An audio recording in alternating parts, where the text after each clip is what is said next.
ഇതിനോടകം തന്നെ നമ്മൾ പല ഭാഷകളിലായി ഒരുപാട് വെബ് സീരീസുകളൊക്കെ കണ്ടു കഴിഞ്ഞു.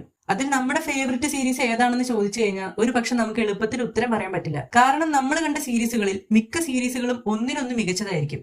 എന്നാലും കൂടുതൽ ആളുകൾ പറയുന്ന അല്ലെങ്കിൽ സജസ്റ്റ് ചെയ്യുന്ന ഒരു സീരീസ് ഗെയിം ഓഫ് ത്രോൺസ് ആയിരിക്കും. Game of Thrones, Breaking Bad, Walking Dead, Vikings, Wednesday, Stranger Things, Money Heist, Sherlock, from അങ്ങനെ ഒരുപാട് മികച്ച സീരീസുകളുണ്ട്. എന്നാൽ ഈ സീരീസുകളുടെ ഒക്കെ തുടക്കക്കാരൻ എന്ന് ഒരു സംശയമില്ലാതെ വിളിക്കാൻ സാധിക്കുന്ന ഒരു സീരീസാണ് ലോസ്റ്റ്. സീരീസുകളെ കുറിച്ച് സംസാരിക്കുമ്പോൾ അതിൽ നിന്ന് നമുക്ക് ലോസ്റ്റിനെ ഒരിക്കലും ഒഴിവാക്കി നിർത്താൻ പറ്റില്ല. ഓഷ്യാനിക് 850 എന്ന ഫ്ലൈറ്റ് ഒരു ഐലൻഡിൽ ക്രാഷ് ആകുന്നതും അതിലെ പാസഞ്ചേഴ്സിലെ ചിലര് അവിടെ എങ്ങനെ സർവൈവ് ചെയ്യുന്നു, അവർക്ക് തിരിച്ചു വരാൻ പറ്റുമോ എന്നതൊക്കെയാണ് ലോസ്റ്റിന്റെ ഒരു ചെറിയ പ്ലോട്ട് ലൈൻ എന്ന് പറയാം. പക്ഷെ ഇതല്ലാതെ ഇതിന്റെ ഉള്ളിൽ കുറെ കാര്യങ്ങൾ വരുന്നുണ്ട്. നിങ്ങൾ ലോസ്റ്റ് കണ്ട ഒരു വ്യക്തിയാണെങ്കിൽ ഈ സീരീസിനെ കുറിച്ച് സംസാരിക്കുമ്പോൾ നമുക്ക് പറയാനായിട്ട് ഒരുപാട് കാര്യങ്ങൾ ഉണ്ടാകും. ഇതുവരെ ലോസ്റ്റ് കാണാത്ത ഒരാളാണ് എന്റെ ഈ വീഡിയോ കാണുന്നതെങ്കിൽ ഒരിക്കലും സ്കിപ്പ് അടിക്കരുത്. കാരണം ഈ വീഡിയോ നിങ്ങളെ ലോസ്റ്റ് കാണാൻ പ്രേരിപ്പിക്കുന്ന ഒരു ബൂസ്റ്ററാണ്. സെപ്റ്റംബർ 22, 2004 ലോസ്റ്റിന്റെ ആദ്യ എപ്പിസോഡ് ABC എന്ന ചാനലിലൂടെ ടെലികാസ്റ്റ് ചെയ്യുന്നത്. Science fiction, horror, comedy, fantasy, adventure എന്നിങ്ങനെ ഒന്നിലധികം ജോണറുകളുള്ള ഒരു സീരീസ് കൂടിയാണ്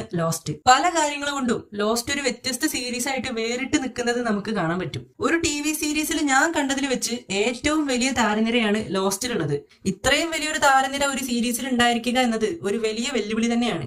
കാരണം ഈ കഥാപാത്രങ്ങൾക്കൊക്കെ ആവശ്യമായിട്ടുള്ള സ്ക്രീൻ ടൈം കൊടുക്കാനും അവരുടെ കഥാപാത്രങ്ങളിലൂടെ സീരീസ് കണ്ടിരിക്കുന്ന പ്രേക്ഷകന് ഇറങ്ങിച്ചെല്ലാനും സാധിക്കുമോ എന്നത് വലിയൊരു ചോദ്യമാണ്. ഓരോ കഥാപാത്രങ്ങൾക്കും ആവശ്യമായ സ്ക്രീൻ ടൈം കിട്ടുമോ എന്നത് തന്നെ വലിയ സംശയമാണ്. പക്ഷെ ലോസ്റ്റില് ഇത്തരം ചോദ്യങ്ങൾക്കൊന്നും പ്രസക്തിയില്ല. ലോസ്റ്റിലെ എല്ലാ കഥാപാത്രങ്ങൾക്കും മതിയാവോളം സ്ക്രീൻ ടൈം അവർ കൊടുക്കുന്നുണ്ട്. അതുകൊണ്ട് തന്നെ ഇതിൽ ആരെയാണ് എന്റെ ഫേവററ്റ് ഹീറോ ആക്കുക എന്ന കാര്യത്തിൽ കണ്ടിരിക്കുന്ന പ്രേക്ഷകന് ഒരുപാട് കഷ്ടപ്പെടേണ്ടി വരും. എല്ലാ കഥാപാത്രങ്ങളും തകർത്താടിയിട്ടുണ്ട്. ഓരോ എപ്പിസോഡിന്റെയും പകുതിയോളം ഓരോ കഥാപാത്രങ്ങൾക്കായിട്ട് ഇവർ മാറ്റി വെച്ചിരിക്കുകയാണ്. അതിൽ തന്നെ ഫ്ലാഷ് ബാക്കുകളുടെ സഹായത്തോടെ നമുക്ക് ഓരോ കഥാപാത്രത്തിലേക്കും ഇറങ്ങിച്ചെല്ലാനും പറ്റുന്നുണ്ട്. ലോസ്റ്റ് വെറും ഒരു TV ഷോ മാത്രമായിരുന്നില്ല, അതൊരു അനുഭവം തന്നെയായിരുന്നു. അതായത് ഇപ്പൊ നമ്മൾ ചുരുളിയൊക്കെ ഒറ്റ ഇരിപ്പിന് കണ്ടു തീർക്കുകയാണെങ്കിൽ ആ സിനിമ കഴിഞ്ഞാലും നമ്മുടെ മൈൻഡ് ചുരുളിയിലെ ആ ഒരു കാട്ടിന്റെ ഉള്ളിൽ നിന്ന് പുറത്തേക്ക് വരാൻ കുറച്ച് ടൈം എടുക്കും. അതുപോലെ തന്നെയാണ് ലോസ്റ്റും. 6 സീസണുകളിലായിട്ട് ലോസ്റ്റിന്റെ 121 എപ്പിസോഡുകൾ നിങ്ങൾ കണ്ടു തീർക്കുന്ന ആ ഒരു മൊമെന്റ് ലൈഫ് ലോങ് നിങ്ങളെ ചുറ്റിപ്പറ്റി തന്നെ ഉണ്ടാകും. ഇത് 100% ഉറപ്പാണ്. കഥ നടക്കുന്ന ഐലൻഡിൽ നിന്ന് പെട്ടെന്ന് പുറത്തോട്ട് വരാൻ നിങ്ങൾക്ക് പറ്റില്ല. ഇത് ലോസ്റ്റ് കണ്ട മിക്ക ആളുകളും എക്സ്പീരിയൻസ് ചെയ്തൊരു കാര്യമാണ് കേട്ടോ. വളരെ വ്യത്യസ്തമായിട്ടുള്ള നരേഷനും സീരീസിലുടനീളം നിറഞ്ഞു നിൽക്കുന്ന ഓരോ മിസ്റ്ററികളും ആ മിസ്റ്ററികളൊക്കെ ഇവർ റിവീൽ ചെയ്യുന്ന രീതികളും ഓരോ ക്യാരക്ടർ ആർക്കും എല്ലാം നമ്മളെ ലോസ്റ്റിലേക്ക് അടുപ്പിക്കുന്നുണ്ട്. ആ ഒരു ഐലൻഡ് തന്നെ ലോസ്റ്റിലെ ഒരു കഥാപാത്രമാണ്. അതുകൂടാതെ സീരീസിൽ പറയുന്ന കുറെ സൂപ്പർ നാച്ചുറൽ എലമെന്റ്സും നമ്മളെ ലോസ്റ്റിലേക്ക് അടുപ്പിക്കുന്നുണ്ട്.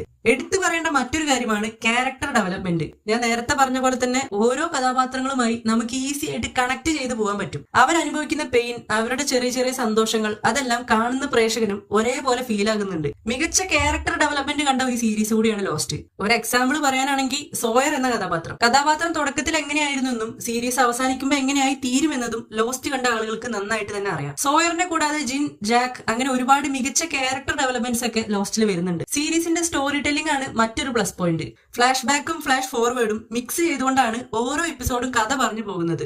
ഓരോ എപ്പിസോഡുകളും ഒരു സിനിമ കാണുന്ന ഫീലോടെ തന്നെ നമുക്ക് കണ്ടു തീർക്കാൻ പറ്റും. ഗെയിം ഓഫ് ത്രോൺസ് പോലെ തന്നെ ക്ലിഫ് ഹാങ്ങേഴ്സ് ഒക്കെ കുത്തി നിറച്ച ഒരു സീരീസ് ആണ് ലോസ്റ്റ്. ഒരു എപ്പിസോഡ് കണ്ടു കഴിഞ്ഞ് ഇന്നത്തേക്ക് ഇത് മതി എന്നൊക്കെ പറഞ്ഞ് നിർത്താമെന്ന് വിചാരിച്ചാൽ അതൊന്നും നടക്കില്ല മോനെ എന്ന രീതിക്ക് ഒരു ക്ലിഫ് ഹാങ്ങർ വരും. അത് വീണ്ടും ഒരു എപ്പിസോഡ് കൂടി കാണാൻ നമ്മൾ പ്രേരിപ്പിക്കും. ലോസ്റ്റിന്റെ എൻഡിങ്ങിൽ കുറച്ചൊക്കെ കൺഫ്യൂഷൻസ് നിലനിൽക്കുന്നുണ്ടെങ്കിലും എന്നെ സംബന്ധിച്ചിടത്തോളം ലോസ്റ്റ് ഒരു പ്രത്യേക എക്സ്പീരിയൻസ് തന്നെയായിരുന്നു. അതുകൊണ്ട് തന്നെ ഈ സീരീസ് ഇതുവരെ കാണാത്തവര് എന്തായാലും ഒന്ന് കാണാൻ ശ്രമിക്കുക.